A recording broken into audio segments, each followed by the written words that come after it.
What's up, everybody? This is Trysta. Please subscribe to This League. Tap the bell, comment below, and give us a like. On this episode of This League, we get into some quick news around the league. And boy, oh boy, did more things come out about Nate Bjorkgren and the Pacer organization. So we dig in to what is become a coordinated conspiracy, an anti-Pacer conspiracy. And speaking of pace, we talk about the pace of play in the league and how different contenders stack up quite differently. It's pretty shocking when we get into it. And then we also get into a few listener DMs. All right, Marty, drop the beat. Let's get into a little news around the league. I'm not sure if you watched it, Marty, but D Rose performance for the ages. Yeah, he looks really good. He looks insane. Man. 32 years old. I think it's fair to say, this is going to be seen as a hot take, but I think it's fair to say if D Rose was still a Piston, the Knicks would be a play-in team right now instead of the 4 seed. He certainly made a difference. Huge difference. The Knicks were, let's just go into how much of a difference. Knicks were 11-14 when D Rose came into the team and they made a move. Okay. So 3 games under 500. Mm-hmm. You could extrapolate that out. That is not great. Confirmed not a playoff caliber team. So let's talk about what D Rose was up to before said trade. He was pretty much, I would say, league-wide left for dead. Yeah. Playing in Detroit, playing in a garbage organization and garbage minutes for said organization. In just a grim situation that no one saw like anything positive coming out. I mean, Blake hadn't been let go yet. There was just nothing positive coming out of there. And there was no path forward. Right. There was a point in time where they were like, we're just going to stop using you moving forward. Yeah. It was tense, we'll say. And I think that D Rose did not want to be there. He was happy to, he was mentoring Killian Hayes. And I don't know if necessarily that's like, it's not bad, but is that, if that's your only job, I don't know necessarily if that's a good thing. He's not quite at the Jared Dudley stage of his career. Correct. At all. He still has some juice left into the tank, but people were like, he is a shell of his former self. He is washed. He doesn't deserve to be in the league anymore. Everyone was just pretty much like, oh, sad for D Rose, cautionary tale D Rose. Everyone except for Tom Thibodeau. Tom Thibodeau literally pulled him from the grave, rescued him, threw him a lifeboat. And at that time, when it happened, I was like, this is such a cute Tom Thibodeau thing to do. You know, just a nice guy doing nice things for his crew. You know, Tom Thibodeau always takes care of his crew. Yeah. And that's all I thought about it at the time. I was like, oh, he'll get some backup minutes. Like, it'll be cool, like 10, 15 minutes. Who knows what's going to happen with Emmanuel Quickly? Like, does that mean that Tibbs doesn't really like Quickly? Yeah, we did a whole I don't know if we did a whole segment on it, but we definitely had a clip on it where all we were just talking about was the D Rose Thibodeau love story. And correct. That's all we were talking about. I don't think we mentioned basketball much in that segment. For sure. Yeah. For sure. It was like, it went though from a heartwarming, feel good, take care of your guy kind of move to what looks like one of the more savvy basketball moves this year. Seriously. Yeah. He has been balling. What is more surprising to me, though, is like how Derrick Rose is actually getting these buckets. He has decided, I don't care if the mid-range is not efficient. I don't care that you guys as a league and, you know, analysts and statisticians think that the mid-range is a dead spot on the court. That's where I'm shooting from. That is what I'm doing. 9 for 10 in the first half against the Clippers, all in the mid-range. Just as Jamal Crawford said, Derrick Rose just thugging it out on all twos. That's what he was doing, thugging it out. Yeah. They are 22-10 in the games that Derrick Rose has played in. Man. And what's insane is anyone could have picked him up. Anyone. Right. Yeah. Lakers, anyone could have saved him. Anyone could have used him. How many playoff teams do you think right now would like what they just saw from D Rose against the Clippers? Could use a backup guard like that who can kind of do everything? Several. I'm sure I could name like 4. Easy. The Lakers would like him right now. Yeah. With Dennis Schroeder being out. Mm-hmm. I'm sure the Clippers would love to have him. Yeah. Right now. I'm sure that the Nuggets would like him right now. Milwaukee. Yep, to back up Drew. A lot of teams could be using. Miami could use him if Dragic goes down, which, he's always down. So it's been remarkable in the most positive possible way. He's 14-2-4 does not describe the impact that he has on the team. He was the guy. He was the reason that Knicks team beat the Clippers. It was sort of stunning. He even talked about how impactful he has been off the court with some of those young guns as well after the game. All right, Derrick Rose is with us, 25 points. So, Derrick, you get traded to the Knicks February 8th. Did you know right away, boy, this looks like a lot different Knick team, and it looks like a Tom Thibodeau team? Yeah, I kind of knew that. I mean, even before I went there during the preseason, we played them 2 times back to back, and I saw that. I saw they had a young group, and it was great for me to go there, get some of that young blood, get some of that young energy, and just try to help these guys by mentoring them and being vocal and working on myself. And that's being vocal. I never talked this much in the past. Wow. And I'm steady trying to get better and as a player, and it's going to help me in the offseason. Yep. So that is, I don't know if you can hear it, but his voice is trembling. Mm-hmm. I don't know if it's emotion. I don't know if Derrick Rose is a shy human, but it sounds like he's been, as he said, more vocal than he has been in his entire career. Yeah.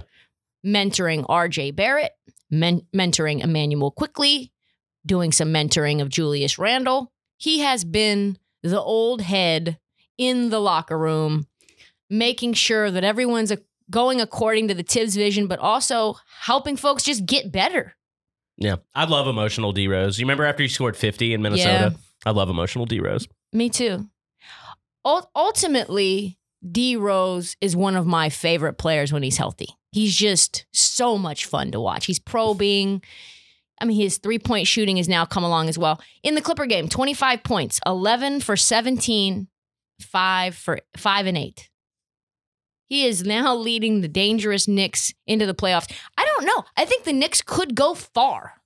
The way they're playing right now, they could go far. I mean, it looks like they're going to host a series.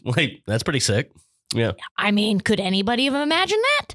Looks like they're going to be playing 4-5.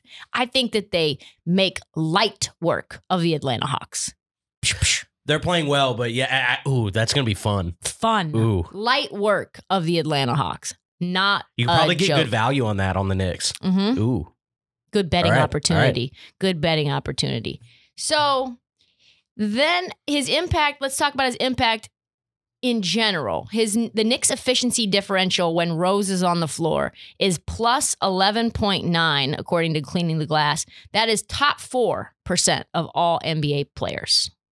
Whew. Damn. Yeah. And we can assign all the credit to Tom Thibodeau, but really this was a Leon Rose move. Leon Rose is the one signing off on all of these roster changes. And most people, let's just be honest, thought this was a garbage move. Nobody thought this was going to be meaningful in any way. They thought it was a warm, heartwarming story and had nothing to do with basketball. Mm-hmm. But, I mean, that's kind of the deal. I think we were like, we'll see how it'll fit on a young roster, blah, blah, blah. How does this stunt everyone's growth? What does this mean for the young Knicks team and their timeline? And it appears that they knew what they were getting, right? It appears that they knew that when D Rose was healthy, he was dangerous. He was lethal. Tibbs said that the only time Rose ever played poorly in his entire career has been when he's hurt. I mean, I think that's kind of true. Yeah. I mean, he'd be one that could make that call. For sure. Yeah. He's been there for most of it. Yeah. Yep. He's seen him a lot. Even in Detroit, D Rose constantly praised for his veteran leadership, grooming Pistons draft pick, like I said, Killian Hayes. So I think being a mentor to Quickley and other young guns is not shocking, but I think that all the consistent buckets are shocking. So watching D Rose get buckets against one of the best defensive teams in the NBA at 32 years old, I think the Clippers were supposed to put clamps on D Rose. And that he was having none of that. That's how it was supposed to go. That was how it was supposed to go. It was supposed to go kind of like how the Suns were supposed to beat the Lakers. Yeah, we can move on from that. We'll move on to that. It was bad though. For all the listeners, I'm scared. Yes. I am not sure where the Knicks would be without D Rose. I was thinking about it. I think they'd be like a 9 or a 10 seed.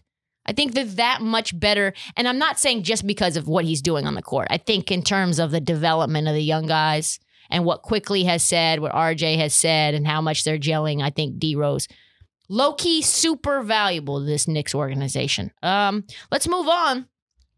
We got a little chitty chat drama between Kitty Cat, and Jimmy Buckets. Call me Kitty Cat. I just can't. People were mad when I called Karl-Anthony Towns Kitty Cat, but I just won't stop. I mean, he already kind of calls himself that. So. I think so too. Yeah. I just can't stop, won't stop. You know what I mean? Rockefeller Bang Bang. I'm not going to stop calling Karl-Anthony Towns Kitty Cat. It's just now what's happening. And we also now have Ant Edwards in the mix too, coming to Karl-Anthony Towns' rescue like only Ant Edwards can. So a little background for folks who are not up to speed. Jimmy Buckets and Karl-Anthony Towns were teammates in Minnesota, actually with Tom Thibodeau. Butler was consistently unhappy given that Karl-Anthony Towns and Wiggins were, how would you put it? Not giving effort all the time. I believe he said soft. Yep. Those were his words. Lazy, soft. And so then Jimmy was holding out. Jimmy's like, this is broken. I want you guys to give me a chance to actually win. And the organization was like, yeah, we're not going to give you those assurances. So Jimmy was like, yeah, fuck you, basically. So then the organization tells Jimmy, you must attend practice. And he was like, why?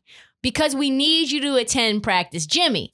And he's like, well, I don't really appreciate being told what to do because Jimmy is Jimmy, right? I don't like authority. Don't fucking tell me what to do. And they're like, you will be going to practice. So Jimmy goes to practice and then with the third team, busts everybody's ass and they win, right? It was this whole drama-filled thing. He then has an interview set up with Rachel Nichols right after. Yeah, that bothered me. That I'm sure it did. However, though, Jimmy said that was booked weeks in advance. You don't believe him, but the timing was a little sus, we'll say.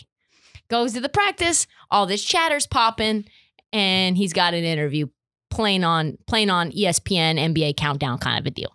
It was great theater. Great theater. He is calling Karl-Anthony Towns and Wiggins, this is why I always bust your ass. Every time I switch on you, you pass, blah, blah, blah.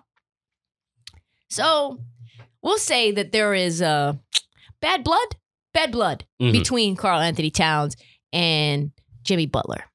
Forced his way out, made his way to Philly, then made his way to Miami, right? So Miami then plays Minnesota Friday night. And I thought to myself, I wonder if this will be anything. It was something. It was something. So Miami, who I've said has been very inconsistent all year, I thought to myself there was a chance that Minnesota can compete. But man, Jimmy was putting the clamps on. Jimmy was talking hella shit. And it all came to a head close to the end of the game when Butler said that Karl-Anthony Towns was a loser. And he had already punked him once. And then he capped it off with classic Jimmy Butler, you're soft as baby shit. So, okay. Which he stole from This Is the End, the movie. Correct. But I still, like, also, as an aside, calling Karl-Anthony Towns right now, baby shit soft, given everything that Karl-Anthony Towns has gone through off the court, we'll just say he was meaning it around basketball, right? Yeah. So then Karl-Anthony Towns responds to Butler and he says, you better call Rachel Nichols. Love that. Love it. That is the best chirp. That's the best part. So the microphones picked up the conversation and he was like, okay, the media is now being like, all right, what are we going to do with this? What are we going to do? We're going to ask Jimmy. We're going to ask him. So it's Ant and Karl-Anthony Towns sitting next to each other at the podium. And they ask him, like, hey, what was going on? Emotions were high between you and Jimmy. What was that? Play the clip. Karl, there was microphones caught you and Jimmy having a little conversation at the end of the game? Were your emotions running high at that point? What was kind of going through your head as that game came to an end there? He didn't even know what to say. Man, they grown men, dog. This is Ant Edwards having a regular conversation. If you ask me, I mean, if y'all come to see us compete, it's no competition if we're not talking shit to each other. You know what I'm saying? So if whatever, y'all can take that with a grain of salt. Like I said, they grown ass men, they having a conversation. Regular ass conversation. Well, that's why we asked the question, Ant, just to try and get your guys' view on it, right? Regular conversation. Regular conversation. Nothing more. Nothing else, nothing more. That's what I'm going to say when I shit talk somebody. It was just a regular ass conversation. You're a fucking loser. You're soft as baby shit. Go call Rachel Nichols. Regular ass conversation. Just two grown men just having a regular ass. Nothing more, nothing less. What do you think about Ant? Oh, I like him. I like when the 19-year-old is like the rational one in the room. Yeah, like, I don't know if rational is the word, but like seemingly, I don't know. It seemed like he was the sharpest one in that interchange. He's squashing the fire that it's very clear the media is trying to create. Yeah. They want Karl-Anthony Towns so bad to say something more about Jimmy Butler. And Ant's like, listen, they grown man, dog. Like, get out of here with this fucking question. I love it. I love it. A regular ass conversation. I'm not sure that was, though. So this is real beef. To me, this is real beef. These guys don't like each other. I don't think they ever will like each other. And I think, like with not knowing who A-Rod is, when Ant finds out the background to this, because I don't think he knows quite what the background is. He may not. That's funny. Yeah. So he's like, what's up with y'all? What's up with y'all? Why is... And he's like, here, let me send you this link. You know what this beef kind of reminds me of? It kind of reminds me of Kobe Dwight. Yes. A little bit. Played together for 1 year. Just didn't gel. Yeah. Yeah, and Kobe, and also remember, there's now some little news coming out that James Harden asked to come off the bench in Houston so he didn't have to have any minutes with Dwight Howard. I haven't seen that. He was like, yeah, can you just put me in? Can you just bring me in off the bench so that I can play with Clint Capella and that he can set screens for me? Because I don't want to play with Dwight. His screens are fucking garbage. He is garbage. He is soft. I think it's similar to everyone and Dwight Howard prior to his fall. So it's safe to say this shit is not over between Kitty Cat and Jimmy Buckets, and we'll be definitely keeping an eye on that more, especially now Ant Edwards is probably going to come up to speed. So, all right, another piece of news. I know this is going to get you a little riled up, Marty. A little bit. Sad news out of New Orleans. Actually sad. Zion, for the second straight year, has been hurt late in the season. Mm-hmm. Shut him down. The season's over for Zion. This time, fractured his ring finger out for the year. He set a record for most points per game for a player shooting over 60%, 27.1. He is an unstoppable force. He was having his coming out party, but that's not really what this news is about. Nope. This news is really about how the Pelicans organization has reacted to Zion's injury. So Stan Van Gundy, being the old man that he is, used Zion's injury to touch on an issue that has apparently been bugging him all year. I mean, there's been a lot of things bugging Stan Van Gundy. I'm talking about how often they say Zion has been hammered this year. Pelicans executive David Griffin also went off after Zion's injury. He said that Zion's injury was a natural result of the way he's been officiated by the NBA refs this year. Yep, that's what he said. That is what he said. He argued that Zion makes opponents play more physical against him. The quote was, this is the best, he's been absolutely mauled. Mm-hmm. Griffin and it said Stan Van Gundy and the staff, this is the best part, that they were sending in video to the league all year showing how ridiculous these non-call fouls were. to save Zion, to protect Zion from potentially getting one of these injuries, because it's not safe for Zion out there. As long as these refs don't call these fouls, it's not safe. This is just some Mark Cuban bullshit. And like David Griffin, you don't have near the clout to do that. I mean, I guess you can do it, but I'm going to sit here and call it lame. And like, I'm sorry. Like, I know a lot of my following are big Pelicans fans, but this is just a lame move in my opinion. I hate it. He's played 85 games. Like, the league also thought it was lame. They fined them $50,000 for their comments. So I was thinking about this because I believe there is a, how would I put it? There is a large argument on both sides. There is a group that says Zion is always fouled. He's always mauled. He gets no calls, 0 calls for Zion. And then there's another group that's like, no matter what we do, we can put our hands behind our back, be straight up vertical. I think this happened actually in the Minnesota game. And all of a sudden, they were putting our hands behind our back. We're staying vertical. And like somehow a phantom call gets called for Zion. Zion gets too many calls. Have you noticed that? It's either no calls or too many calls. Yeah, I would say I have noticed that. I mean, he is refereed a little strange because no one else plays the game right now in the way he plays. So I understand there is an issue. Like, we need to have a little more consistency. But my issue with the thing is, if you're going to say that this is what caused his hand injury, just shut the fuck up. And the best part was, we're not sure if it was that contact, that one. Yeah. Or if it happened, or if like 3 weeks ago, it was a continuation injury, like a continuation foul. It's like, it just erodes. His finger was eroding over time. Yeah, I mean, that's how an injury that's how goes. The human body works. That's how the human body goes. I don't know. There's so many players that I think don't get calls and Zion isn't even like up on that list for me. I think he gets plenty calls. Like, I mean, let's see, I'll put Shea up there. When I watch him, he gets killed. I'm going to say Devin Booker doesn't get the respect he deserves. Even though Dame is top 5 in free throws, I think he gets hit a lot. I would put Dame. CJ, when he's playing a lot, doesn't really get the respect he should. I think it's way more an issue with guards than it is just bulldozer forwards. Like, yeah. So how many foul calls does Zion get, you might ask? He is he like, just does never getting any calls? Is he at the bottom of this list, Marty? No. Zion is top 3 in the NBA for free throws attempted this year.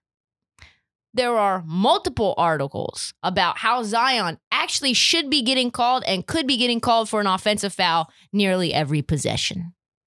Yeah, I mean, he is a bulldozer. I don't want to turn this into a full-on Zion like hate fest. I like Zion. No, I do too. But he does kind of lean with the elbow a lot on his drives. Yeah, he does. He's so big. He is so strong. Yeah. He is so powerful, and like he goes downhill, and it's like a fucking truck is coming your way, and then you get the blocking foul when it's really like a bulldozer that has squashed you like a little bug. Yeah. So Griffin said Zion's been getting beaten on more than anyone said Shaq. I don't know about that. It was egregious and horrific then, he says.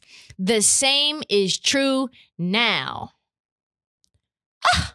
That is just a quote for the ages. I don't like these GMs and these coaches coming out and saying these things and bitching and complaining.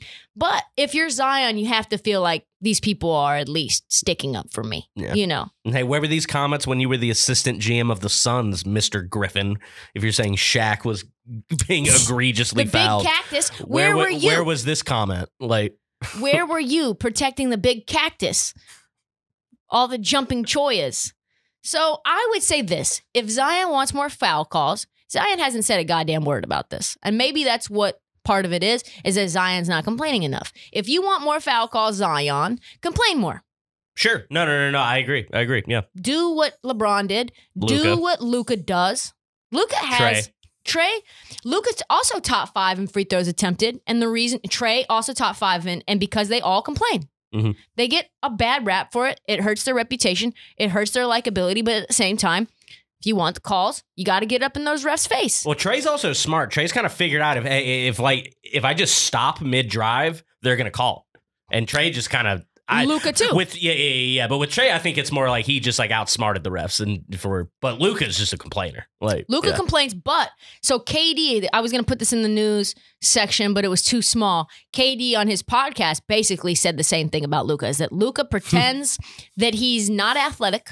He's like he plays possum like he's slow, and then he gets around you, and then he stops short, and you've gone to chase him down because all of a sudden he's put the afterburners on. You're like, where the fuck did this speed come from? And then he slows down again. Takes advantage of the reaction. Takes advantage of the reaction time. Boom, foul call.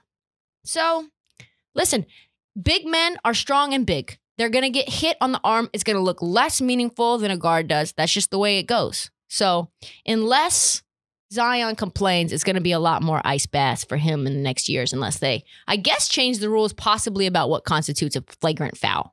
I think that was what also Griffin is asking for. Change these to be flagrants. I don't think we need more flagrant fouls. No, I mean, did you see Luka? Luka also got ejected for the nut shot on Colin Sexton, which apparently another tiny little sprinkle of news I didn't think about bringing up is that the whole league apparently fucking hates Colin Sexton. So apparently that nut shot was for everyone. Yeah, I think it was unintentional. I don't know. I take those seriously. I don't think Luka's the type of guy that's just going to go. Neither do I. All right. Oh, man. Folks, we have a world-class smear campaign on our hands. Something is happening in Indiana right now, and it is disgusting, honestly. It is gross. It shows you everything that's wrong with the world, everything that is wrong with the NBA, a full narrative that has been manufactured, created, strategic, organized, takedown. And I tell you what, Marty, it is fucking sus. It is sus, so sus. The more you look into it, the more sus it becomes. That's what's crazy, right? All right. It all centers around Nate Bjorkgren, the head coach for the Indiana Pacers. Been there just 1 year. We talked about this in our last episode.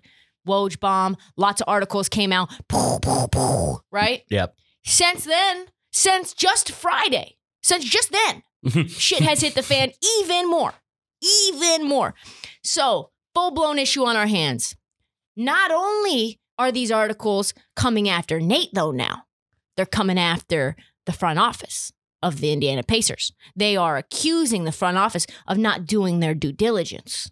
Why would they hire him? They didn't ask him any questions. They only asked him about basketball. They didn't look into his demeanor. They only care about him and wanted to hire him because of their Iowa connections. I mean, it is a full on, it is a thing. It is a thing. All right, so it all started where? It all started with the Woj bomb. This is the bomb. This is the sound of the Woj bomb, right? If I was an investigator, that's where I would begin, right? Yeah. Because this is what we're looking at is who, what, where, when, and why. What's happening, right? Because it's not, we now know, and I'll talk about this in a bit, there's things that are coming out that are just not true. The Woj bomb, how does Woj get his information? It's given to him. Sometimes Woj does a little digging. Sometimes Woj receives a phone call, right? Yeah. Sometimes Woj is given information from a front office member or a former front office member or a former coach, XYZ, right? Sometimes it's like an equipment guy. Woj has got his little fingertips everywhere, right? Yeah. Gets a call, gets a tip. And then he's like, am I going to detonate this Woj bomb or am I going to let it sit? Sometimes he lets it sit. Sometimes he detonates it. This one, he detonated, right? Okay. Here's how I know that it's organized. There's misdirection. There's misinformation. Whatever you want to call it. Unnamed sources. There's people outside the league talking about it. And aimed at anyone and everyone associated with Nate Bjorkgren. Anyone who Nate Bjorkgren has touched, ever. Like in a ethereal kind of way. Not like actually physically touched. Right. But anyone he's been in contact with professionally is now named in this article. Multiple hit pieces dropped around the same time from all directions. Some of them are chronicling his time in Phoenix. Some of them are calling him a master manipulator in Toronto. A master manipulator in Toronto. Some are citing that TJ Warren was so traumatized by Nate when they were together in Phoenix, he immediately asked for a trade when Nate Bjorkgren came on board as the head coach and then elected to have season-ending surgery for an injury he could have played through because he was so tired of Nate. Some now are going after Kevin Pritchard and Chad Buchanan saying, hey, what were they thinking? There makes no sense to be hiring Nate Bjorkgren after Nate McMillan. Questioning all of the things about why they made those decisions. Like I said, was it nepotism? What was clouding their judgment? They're friends with him, et cetera, et cetera. Yes, there's an Iowa fucking Illuminati running shit out in Indiana. Like, wild. And it is taking its toll. The game after the Woj bomb and the ensuing chaos, Bjorkgren then had to give this like full-on pre-game presser to address his issues. Yes, it's on me. I take responsibility for the lack of communication. And then you're thinking to yourself, okay, well, if the Pacers really like Nate, then they'll play for him. And then you know what they did? They laid down and they stayed down. They got their shit blown out. And not only did they get blown out, an assistant coach, Greg Foster, went after backup center Goga during the game. And Goga then told him, sit your ass down. Shut the fuck, sit your ass down. And then he got suspended, Greg Foster. Then Bjorkgren apparently, I don't know if this is true, met with the Pacers after the loss until 1 a.m. to sort it through. Wait, you just kept him there? I don't know. I guess they we're all having a little powwow. Okay, all right. So then it got worse. Another article came out questioning Nate Bjorkgren's mental state. They said some sources around the league, that's what you can say. This is what you say. Some sources around the league, I could say that. Yeah. And then you insert lie. Some sources around the league say Nate Bjorkgren is having mental issues and possibly headed down towards a mental breakdown. Are you starting to see what I'm seeing? I am. Yeah. Nothing is as devastating to you and your professional career to someone questioning whether you are mentally stable. That is the nail in the motherfucking coffin. If that stuck, that's career ruining. You do not come back from Nate's got something wrong with the ticker. You know what I mean? You don't come back from that. Here's the thing though about whisper campaigns. It's impossible to refute them. No one knows what's true, what's not true, what's partially true.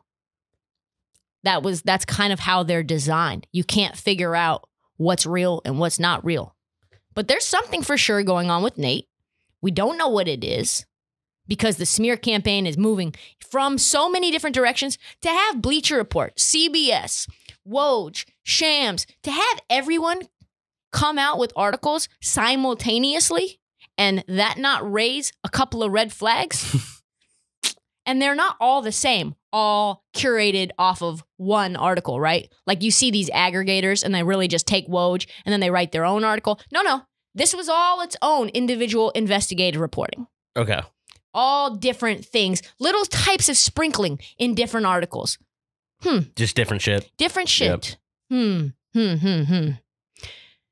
But we do know that some of it is completely false. Completely false. How do we know? Enter chaboy Nick Nurse. Nick Nurse came out and discussed, after a game, all of the chatter surrounding Nate Bjorkgren. In case you have to be caught up, Nate and Nick met each other in 1994 when Nick was one of Nate's assistant coaches at the University of South Dakota. So they go way the fuck back. Yeah. Jackrabbits. Right? Coyotes. Okay. Coyotes. Then he went to work for Nick when Nick started the Iowa Energy G League team. And then he came on as one of his top assistants when he became the head coach of the Toronto Raptors. Here is what Nick had to say. Certainly no fun, I'm sure, for him, and it's no fun for me to see one of my best friends go through that. That's my first thought. My second thought is I'm not real crazy, but this is the age we live in. I'm not real crazy of the journalistic integrity I mean, they find a former G League player who knows who it was. They won't name anybody. It's a former Western Conference exec. It's a former nothing's legitimate to me. And that doesn't matter. Doesn't matter. It's out there. Everybody starts running with it. I know there was some section I was made aware of today that involved his time at Toronto, and that was 100% false. It was absolutely a bold-faced lie what they printed. So, it hurts to see him go through it, and it hurts that for whatever reason, whoever's behind, this kind of reporting doesn't do better. Ooh, doesn't do better. This is the bomb. This is the bomb to the Woj bomb. Bald face lie. Listen, if you're Nick Nurse and it's not a lie and you say that's a bold-faced lie, it will come out that you are fucking lying. So you don't say that unless it's lies. You don't. Yeah, you don't drag yourself into it. You don't drag yourself. You'll say, I don't want to talk about it. Nate and I were close and we had a good time in Toronto, blah, blah. What's going on with him is about him. You don't put yourself and insert yourself and basically send an arrow into the ether against all journalists. Unless there's some lies going on, unless it's some bad reporting. And none of it is true, according to Nick Nurse.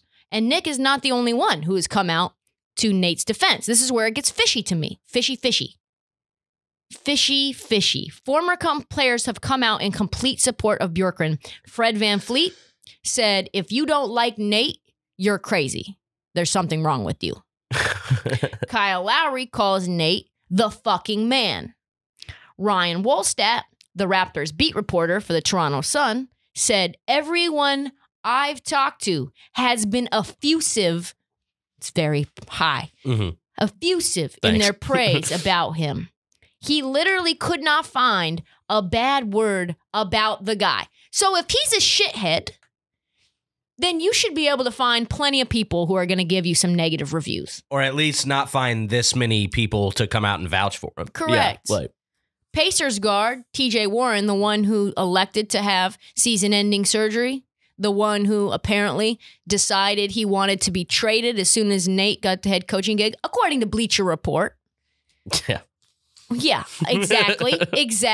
Replied to the Bleacher Report reporter and said, don't use me to spin your false narratives. I would say that's damning. Tony Buckets.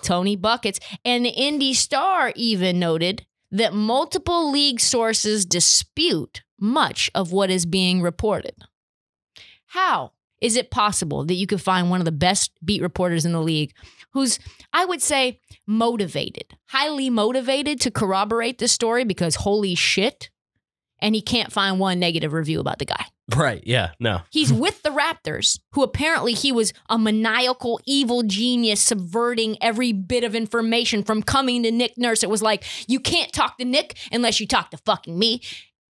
Okay, those people are still working there. Yeah. So if you're the beat reporter for the Toronto Sun, big journalistic enterprise, you can't go and talk to those people and they're not going to tell you the truth? Well, you sure know he wants to after seeing how many clicks this other article's doing. He wants to get his own. Yeah, absolutely. And yeah, if he came up with nothing, that's telling. It's a little telling. Only one way to describe it: organized smear campaign designed to take Nate Bjorkgren down. But why? That's the big question. It's like, what's the motive? Why would someone want to go through all of these hoops? I've never seen an article like this. I've never seen so many damning statements made against a guy who's just getting his start as a head coach. What is the motive? Who benefits from Nate being fired? And furthermore, who benefits from an overhaul of the Pacers organization as a whole? Because what this feels like is not just Nate that's going to get fired, maybe, or that they want to be fired, maybe. It's Kevin Pritchard and it's Chad Buchanan. If someone goes down, though, someone else steps in their place, right? If it's coordinated and strategic, it is a group and it is designed to cause harm, therefore meets said definition of a fucking conspiracy. We have an NBA conspiracy, Marty. We have an NBA conspiracy. The question remains, who? Who is at the center of this? Because I am pretty certain that this is now, like, truthfully, an organized, designed thing, right? Mm-hmm. So who is the mastermind? I think I know, but I'm not going to say.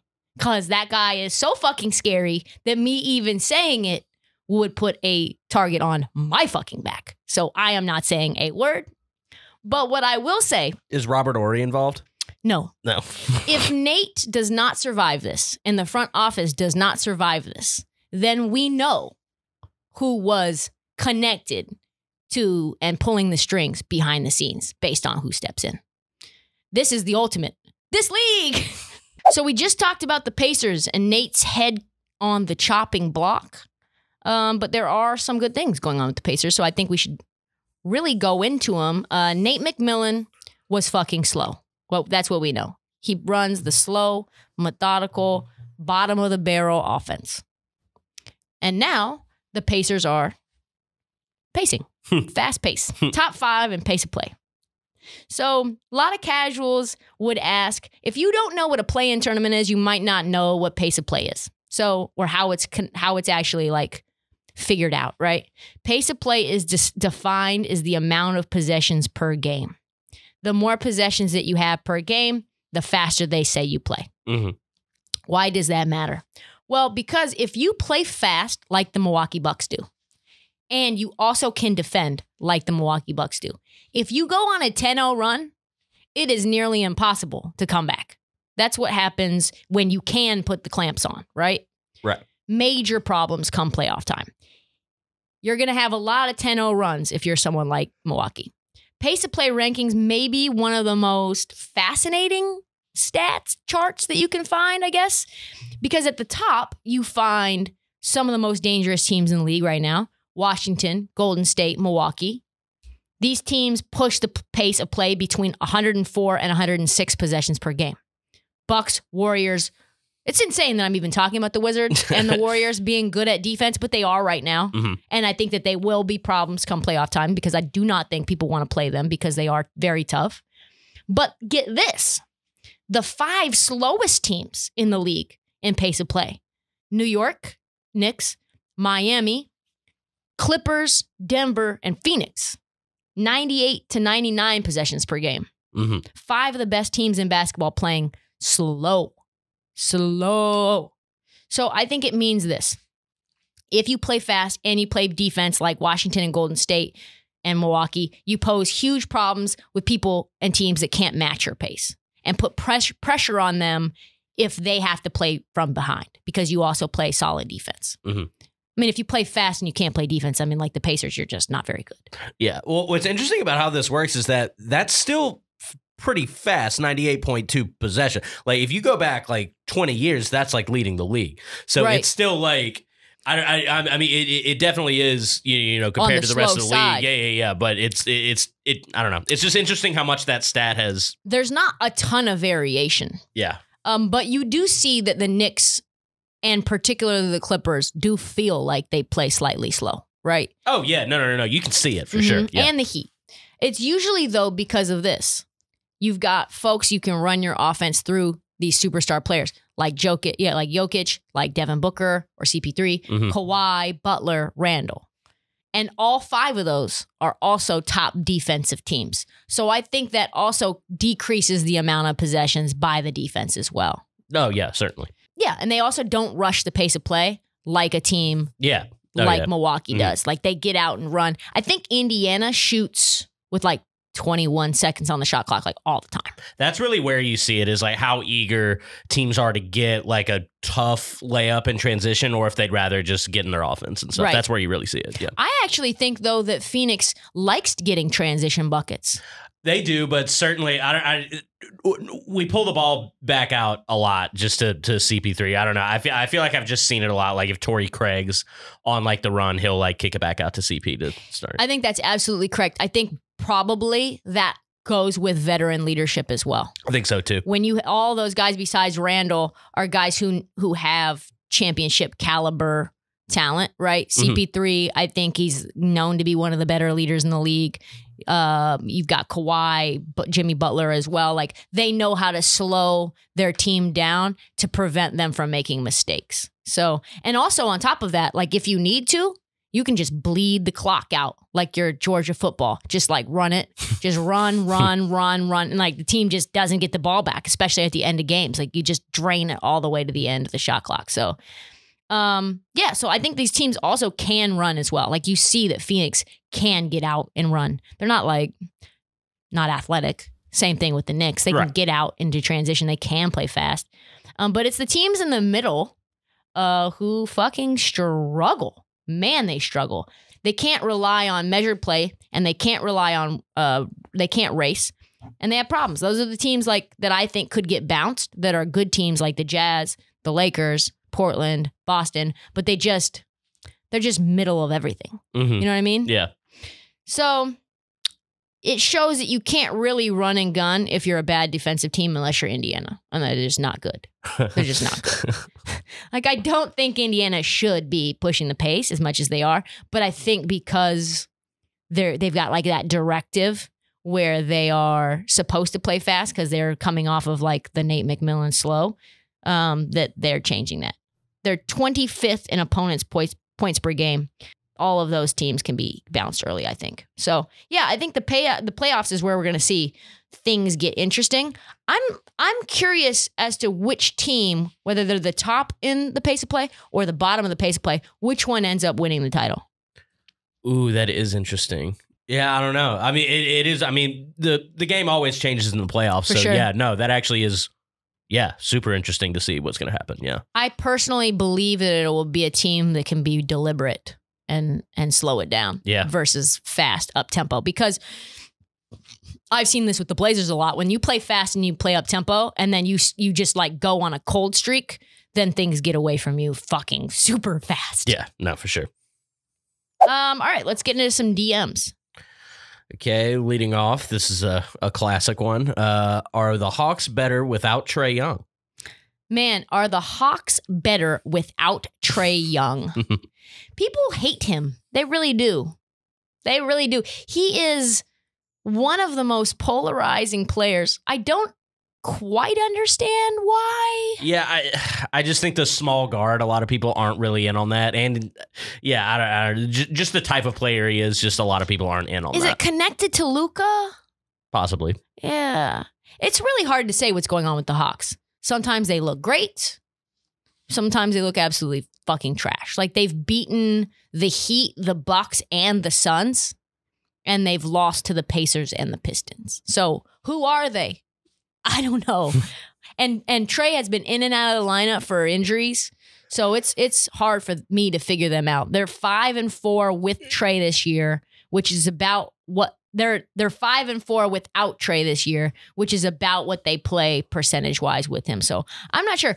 The criticism of Trae is that he shoots too much, right? Like, that he just is a chucker. They average about 5 more shots a game when he plays versus when he doesn't. So I don't think that's actually that much more. Is it? I don't think it's that much more. But that Nate McMillan slow offense sort of does not match with, I think, what Trae Young wants to do.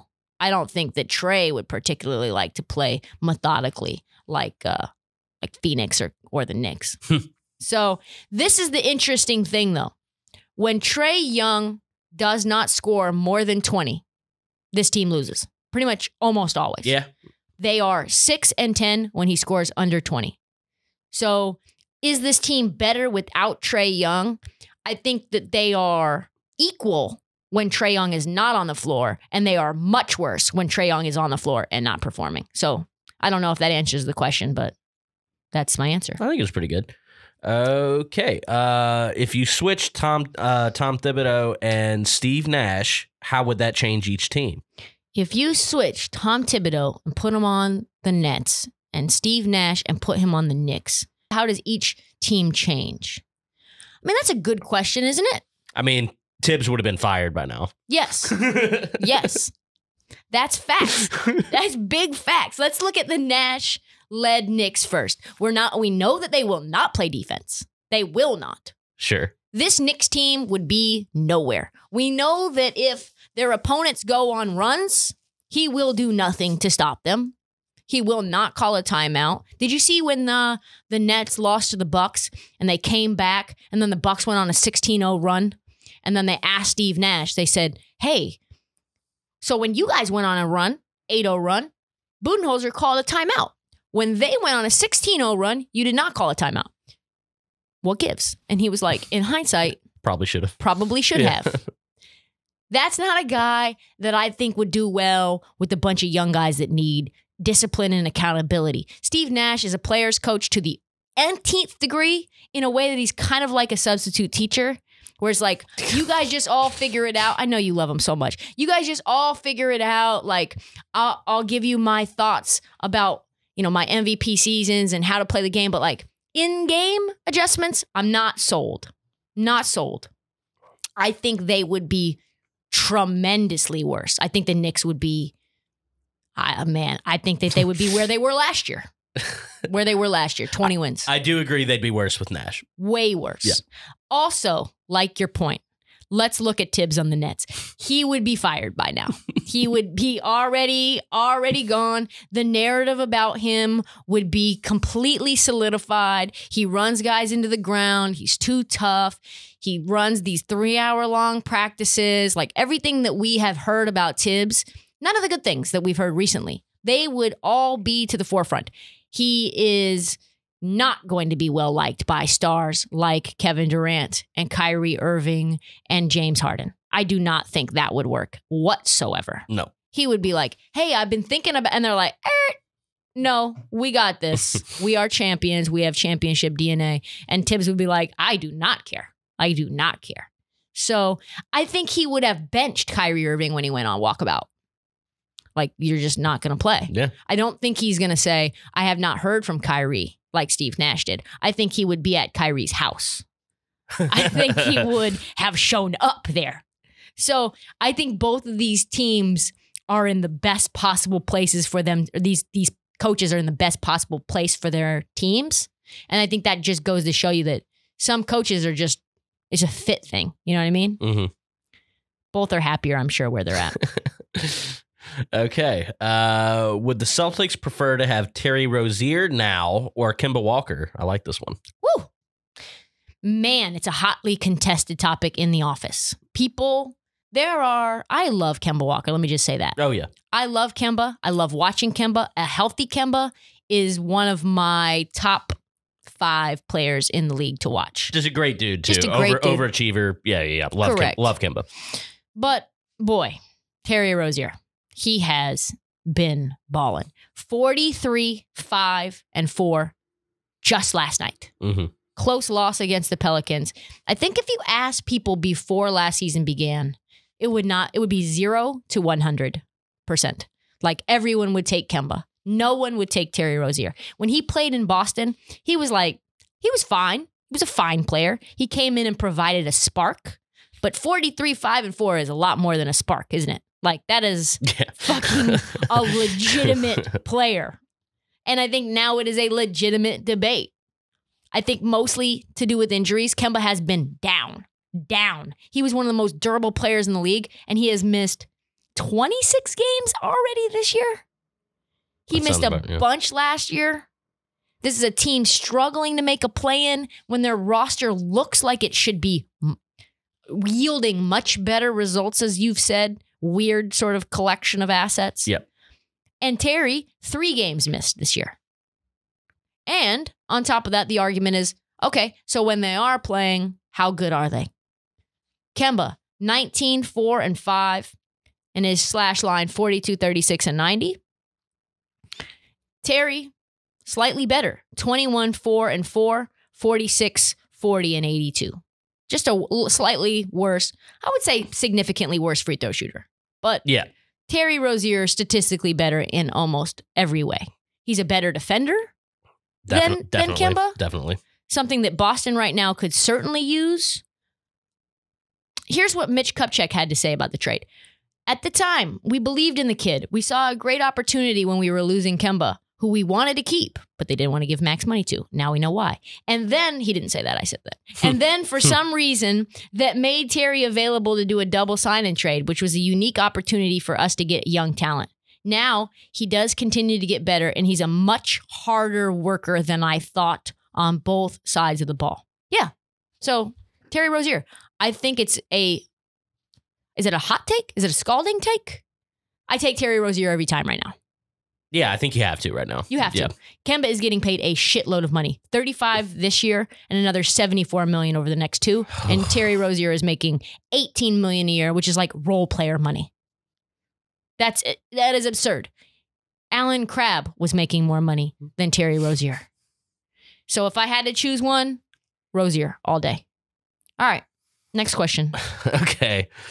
Now we have, should the Orlando Magic be relegated? I mean, what a great question. Should the Orlando Magic be relegated? They just lost by 50? Yes, they should. That's the end. That's it. That's the take. That's all the time that we have for the This League podcast. What a way to get out of it. Please subscribe. Please rate and review on Apple Podcasts and Spotify. It makes a massive difference for us. We're also coming out with This League playoff merch. I think it's going to be 1 t-shirt for every team. Please do not forget to follow us at This League and at Trysta Krick on TikTok, IG. Follow This League on YouTube. And also, a couple of rules. I will block the shit out of people who put toxicity in the comment section. So keep it respectful. Chirp me, debate me, but nothing toxic. Thank you for listening. We will see you Friday morning, early squirrely. Hopefully Marty is feeling better. His eyes are so bloodshot right now. I thought we were going to make it through. He was going to put water bottle. He's putting water bottles on his face the entire show. So I've lived in Louisiana my whole life, and I'm getting used to the New York spring. Prayers up for Marty. That's all the time that we have.